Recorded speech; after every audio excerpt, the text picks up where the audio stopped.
Hello, this is your professor, Pat Frost, and here is the first section we're going to go over. Pretty much what is a government, what is politics, and where is the U.S. going to fit in, which we'll get into for the rest of the semester. Your text, Ted Lowry, just defines government as the institutions and procedures through which a land and its people are ruled. Basically give us an example of a tribal council. We're going to go through this definition and definitions for institutions as we go on, but just quickly for you to think of institutions of procedures where there is a territory and that's how they're ruled.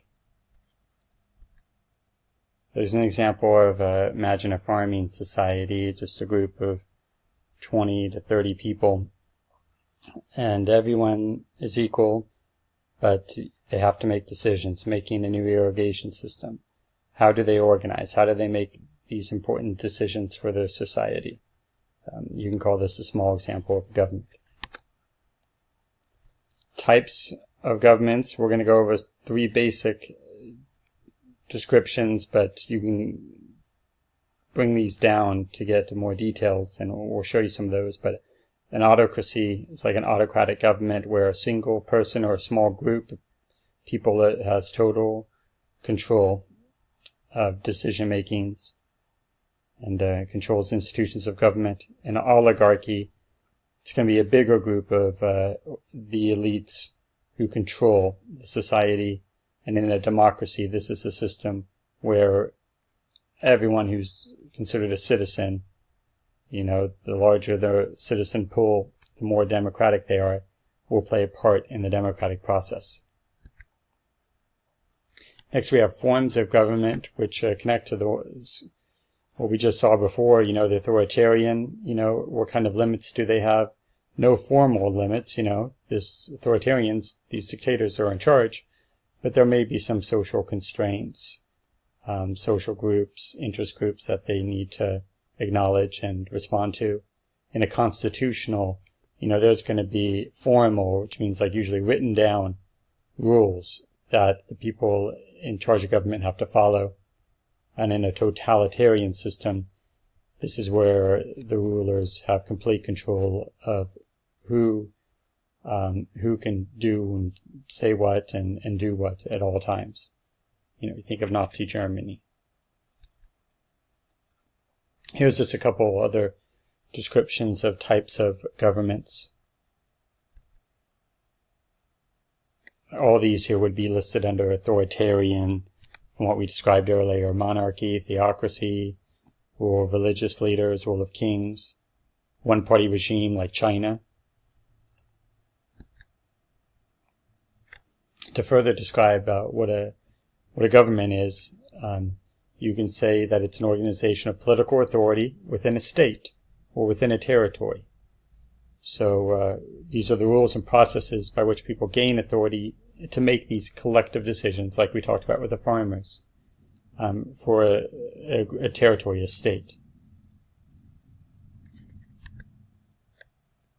So sociologist Max Weber has a real famous definition of a state, and you can think of it as a government. And it is: the state is an organization with a monopoly on the legitimate use of violence in a fixed territory. And what that means pretty much is, is there an organization over this territory that is the one in charge, that makes the rules and is obeyed in a certain area? So think of the U.S. government.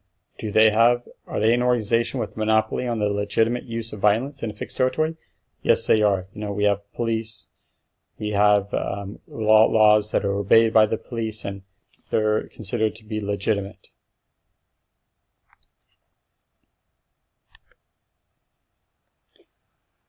Now also, we talk about authority over a certain area.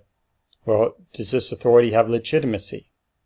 And legitimacy being the perception of something as rightful and appropriate, regardless whether or not you like it or agree with it, but is it perceived to be a legitimate authority?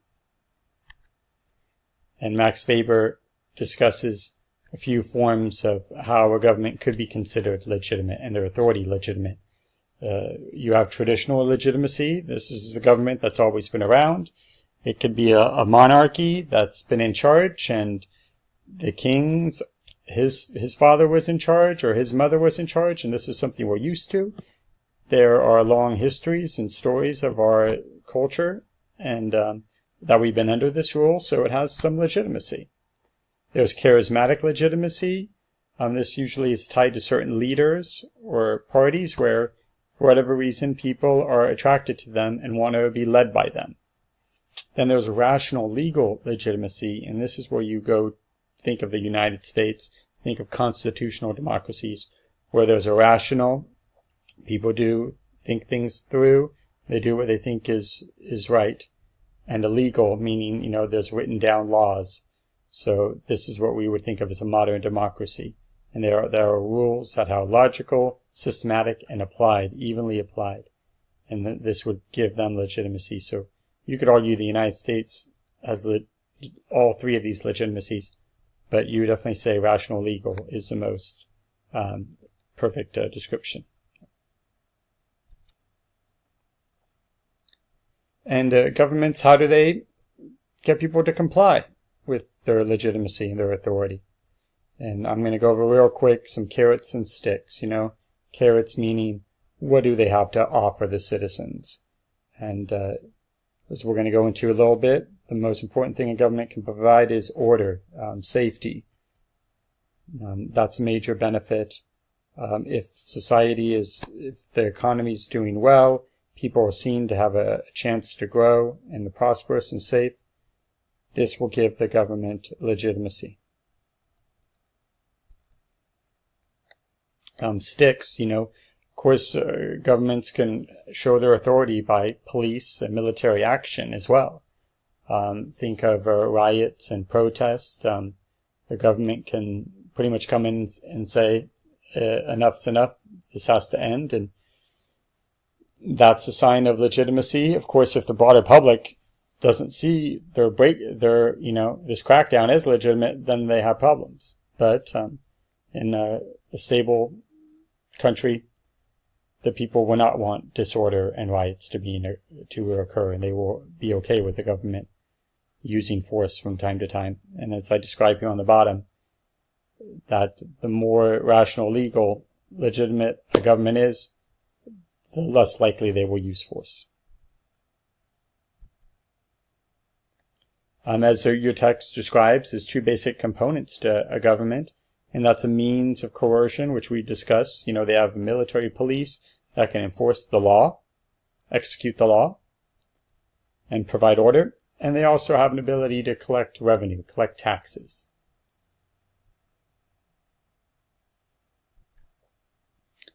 Why is a government necessary? The main number one reason, of course, is to maintain order. Anarchy sure sounds appealing to some, but order is very important, and most people will give up a lot of other things for a safe, secure home and city, neighborhood, and borders, a country. Also, a government is necessary to protect property. This is a key part of the growth of democracies too, is that citizens had property that the government couldn't arbitrarily take away. So protection of property is important, along with, of course, the government. Once it's, has legitimacy, once it's in control, it can provide public goods, such as a national defense, making bridges, providing currency, roads.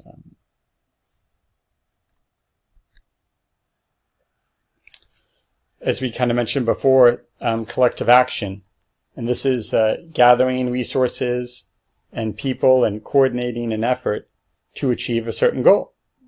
Want to get everybody to get together to make a constitution to rule us, or want to get the city of San Diego to make a minimum wage law. We have to gather sources and coordinate an effort to achieve a goal. It's also public goods, which I just discussed. these are goods that are pretty much once made, like once a bridge is built by the public, no one can be denied using it. It's a good for everyone.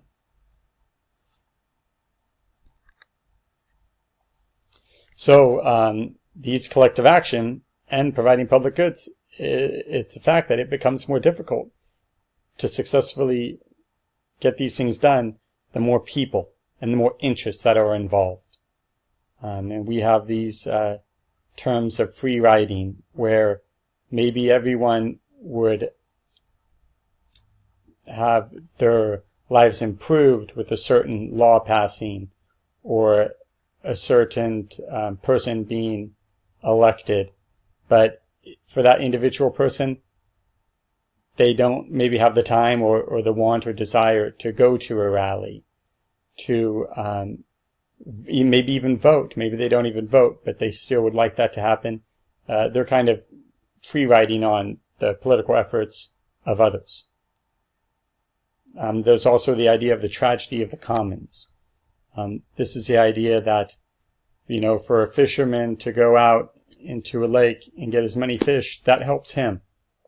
It's rational for him to be like, okay, I'll get as many fish as I can. But if everybody did that, then there would be no fish in the lake. So that's the tragedy of the commons, and that's a common problem. And another example real quick is rubbernecking.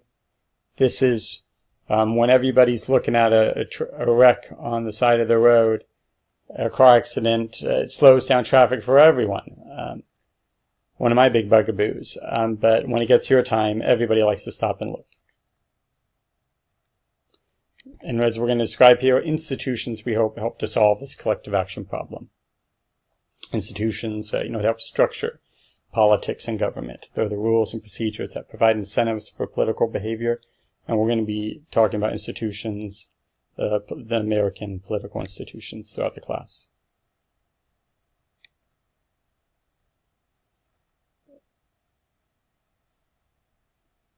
That says it all.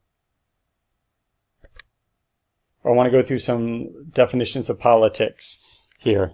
What is politics? Your text describes it as conflict, struggle, cooperation, and collaboration over the leadership structure and policies of a government. And you can participate in this by voting, running for office, holding up a sign, talking to a neighbor. The definition of politics goes back to the Greek word polis, which means community or city. Poly, many, the city of many. And then politico, this is affairs of the state, of or relating to citizens. So pretty much the affairs of the people in a community or city. Another definition is politics is the making of collective decisions. And we have some more definitions. Merriam-Webster defines politics as art or science of government. Very simple. Harold Laswell has a nice definition, nice, short, and sweet. Politics is who gets what, when, and how. Picking apples alone is easy. Get a few more people, get even more. All of a sudden, you got to start organizing. Who gets what, when, and how. And then Benjamin Barber has another more philosophical definition for you to look at.